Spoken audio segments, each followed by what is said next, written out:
In today's video, I'm going to teach you how to forward an email in Gmail. Forwarding is a quick way to share an existing message without rewriting anything. It keeps the original content intact and lets you add a short note for context. Here's how to do it smoothly and avoid common mistakes. Start by opening Gmail and navigating to your inbox. Click to open the exact email you want to share. If it's part of a long conversation, make sure you're viewing the specific message within that thread that you intend to forward, not just the entire chain. This helps you send only the most relevant content. Next, look for the forward option at the bottom of the email. On desktop, it often appears alongside reply. If you don't see it immediately, click the three-dot more menu within the message and choose forward from there. On mobile, the forward option is also in the menu for the message. The goal is the same. You're preparing a copy of that email to send to someone else. Once the forward draft opens, place your cursor in the To field and enter the recipient's email address.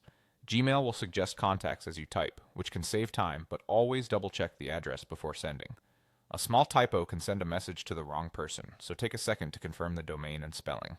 Above the forwarded content, you can add a short message to explain why you're sharing this email.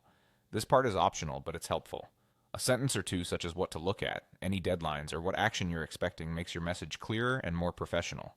Keep it concise and relevant so the recipient understands the context right away. Before you send, glance through the forwarded content. Forwarding typically includes attachments and the quoted message.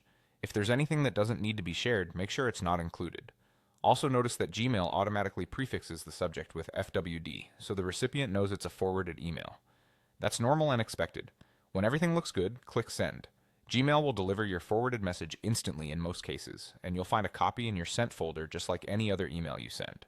If you're forwarding something time-sensitive, keep your email open for a moment to watch for any delivery errors, though these are rare. That's all there is to it. Open the email, choose forward, address it, add any helpful context, and send.